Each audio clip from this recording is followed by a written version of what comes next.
We're going to start with showing you a production-ready rig that is using Bones, IK, FK, control objects, and expressions, wire parameters, and just about everything else to make it work. The character is designed using bones that have been modeled using an edit mesh modifier. This means that the model can be simulated with the bones. I don't tend to use this for skinning purposes, but more for having a volume represented by the bones. This means you can hide the high resolution geometry and use the bones for animation, speeding up the rig and making it very fast to work with. Situated around the character, easy to grab places, are all the control objects. These control objects are all spline objects or shapes. This is how I like to work, because just changing to shapes filter means that all you can grab in the character are the control objects. This is how this entire DVD series will be set up. All controls will always be splines. First chapter is going to be dealing with the spinal column. This is basically broken into the lower spine, which is the hip area, the upper spine, which is from the waist up to the neck, and the neck and head section. I tend to think of them as very separate entities for animation purposes. The reason for this is posing. When an animator wants to work with a character, they like to pose a character. So they might adjust the hip area and get the angle of the hip the way they like. When they move up the character and want to pose the next piece of the character, they don't want to end up affecting the area that they've just posed the way they like.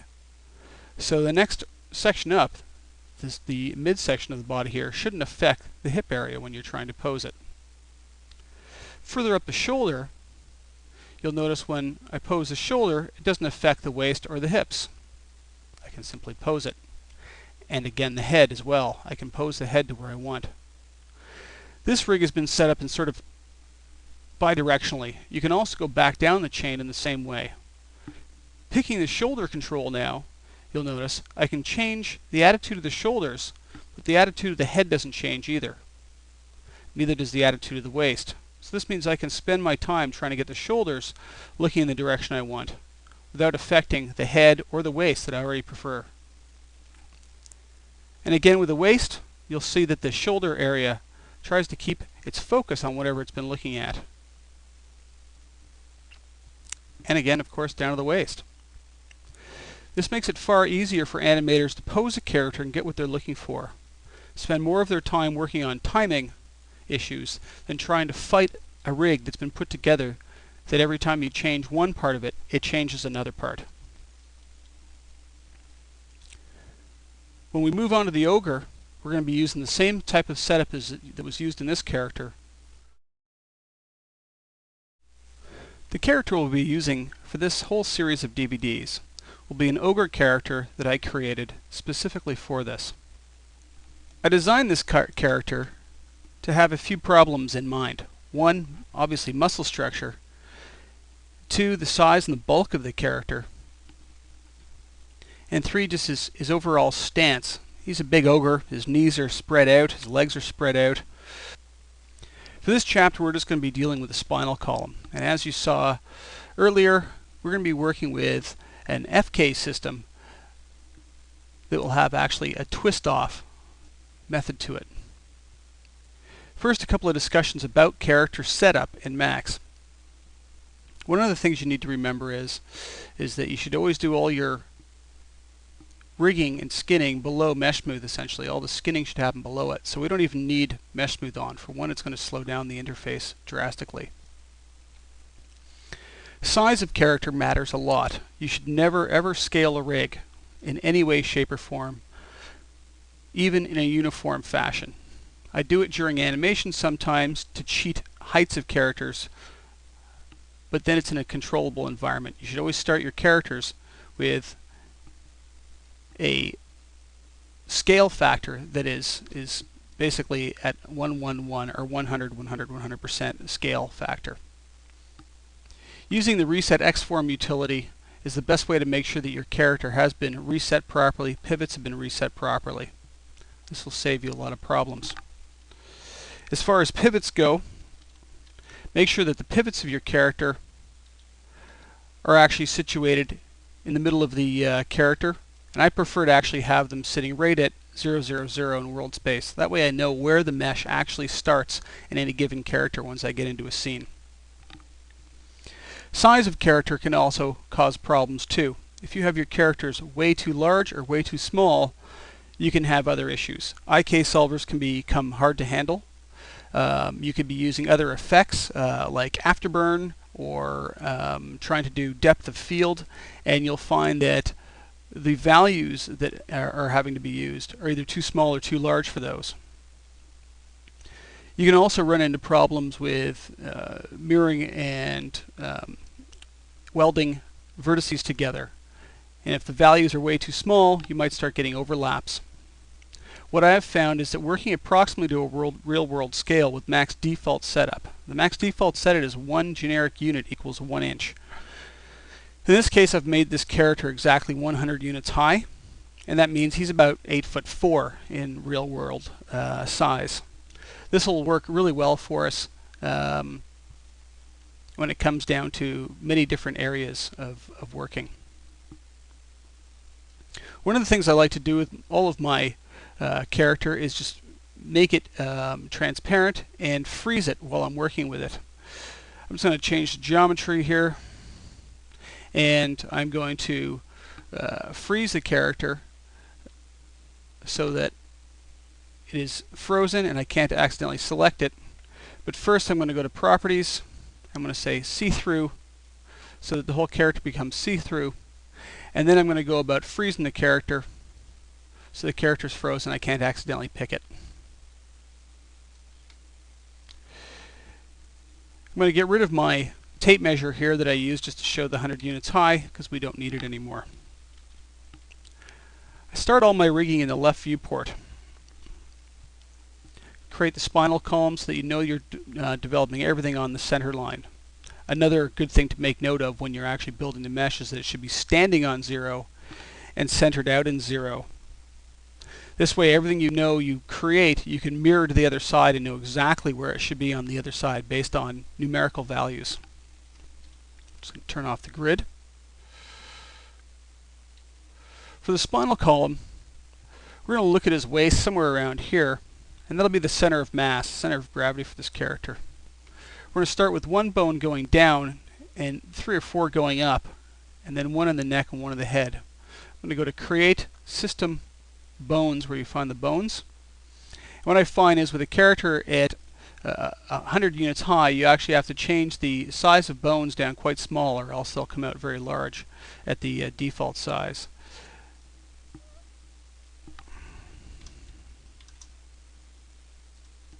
That's a size 10. You can see that it creates a bone far too large. I'm going to start with one around a value of 4. And you can see it creates a bone that's a little better size, or one of a size of 2. And you can see again it's a bit better size again. I always start with one bone going down, and that is going to be basically the hip bone. This way we can swing the hips without having to deal with swinging the upper body. For the upper spine, in this case, I'm only going to use a 3-bone setup up to the base of the neck.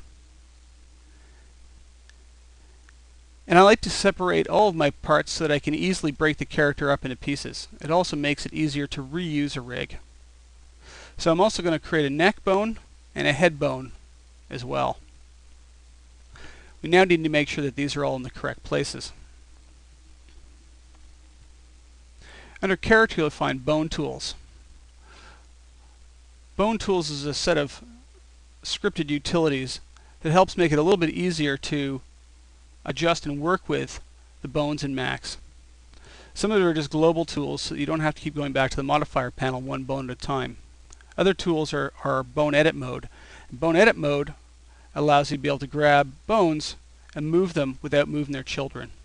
It's actually the same tool as Don't Affect Children, and actually directly affect one another. Getting the placement of your joints correct is very important. I'm going to start with the upper spine and try and get the waist area about where I want it.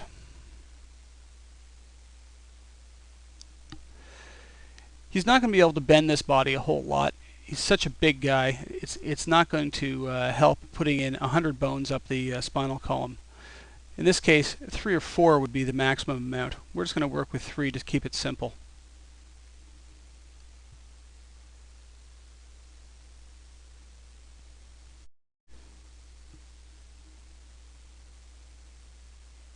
Taking this one right to the top base of the neck.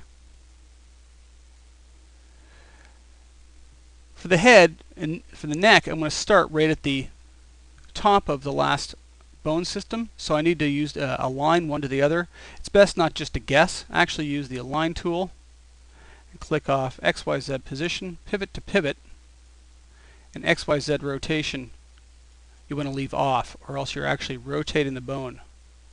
So we're just going to align it in position only. We can then adjust the head bone and get it in the right place. This is going to be the top of it. And then make sure that the top of the head is anywhere. This really doesn't matter where it goes, but it kind of makes sense to have it point up through. If you notice, as we adjust with bone edit mode on, bones will leave their nub bone behind and they'll become unaligned. I've seen problems with this, and what you want to do is you want to make sure this stays aligned to this bone when you finalized your rig. You can do that one of 2 ways. One, you can use the align tool and align it orientationally. Or 2, you can actually delete the nub bone, pick its parent, and say create end, and it'll create another nub bone aligned up correctly. I'm going to start the lower spine aligned up to the upper spine.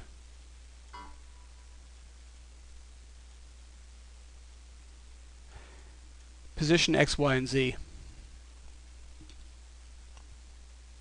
Bone edit mode on again. I can move this around the tailbone basically and get it how I want. In case that has been misaligned again, I can delete it, pick the parent, create end, and realign it again.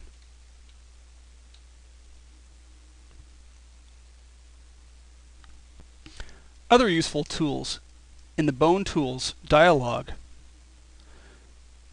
are ones that allow you to be able to connect, reconnect, build, and remove bones without breaking chains. Remove bone will remove a bone but keep the chain intact, and remove that bone, take its child, and bring it back down to its parent. Just do an undo. Delete bone will completely delete a bone, giving you 2 new bone chains. In this case, 2 one-bone chains left. Connect bones actually allows you to be able to connect bones together, building a new bone in between the 2. This will change any hierarchy that you may have had originally, so be careful when using it. Reassign root will allow you to be able to reassign the root of a bone chain and invert it in the other direction, if in case you happen to have built it in the wrong direction in the first place. Refine is a tool that I use a lot. I may start off with a simple bone chain like this and decide that I should have actually had 4 bones instead of only 3. Instead of trying to move the bones around, drag out new ones, link things together, you can simply say refine, click on a bone, and it divides a bone into 2. This makes it very fast and simple for updating your bone setup.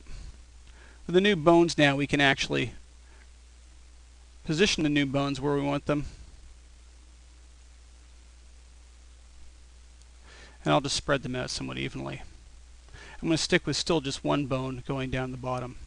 Once again, we may have changed the orientation of the nub bone compared to its parent. I'm just going to delete it and say create end again.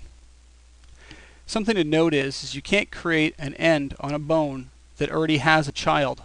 So if I had already linked this bone to this bone, it wouldn't have worked. The rest of the object properties, bones have the ability to be stretched, and this is where you set up the scale or the squash and stretch for the bone.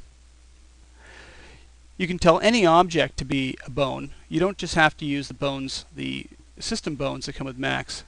In fact, you can make any object, turn it on to be a bone, and it will now take on any properties that a bone object can have. I prefer to leave my bones as bones so that I can actually filter them in a scene separately than the rest of the rig. Freeze length allows you to be able to stretch the length of a bone without having to have bone edit mode on, because you can't have this on during animation. Right now, with bone edit mode off, if I grab the nub bone and pull on the nub bone, you can see I can only rotate the parent. I can't make it longer. If I turn off freeze length on the parent bone, select the nub bone and pull, I can now actually stretch this bone out longer. And if I change this from scale to squash, you can see that it actually does a squash and stretch now. We'll use this at later chapters and DVDs for doing things like muscle bulging and deformations. For now, I'm going to leave it on scale. I'm going to leave freeze length checked off, just so I don't accidentally grab something and change the length of it. Once you've been changing the length of your bones, you can actually notice that it's stretching the bones. It is best to actually pick all of your bones and say reset stretch, just to make sure that the stretch factor has been defaulted back to a default value. You can also say reset scale in case you've scaled a bone, but I would suggest never scaling a bone in any way, shape, or form, just like any part of a rig. I avoid scaling anything at the object level.